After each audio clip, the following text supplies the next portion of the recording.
most harassers faced few to no adverse consequences after people reported the incidents. And here's another quote from the respondents.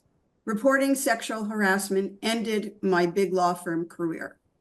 Nothing, absolutely nothing happened to my harasser.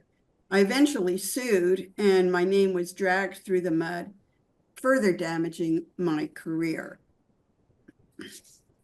So you can see here in the chart that 50% of reported incidences, there were no consequences to the harasser. Remember that these are only reported by the 14% of people who actually did file some kind of report. An additional 20% were not told what the consequences were.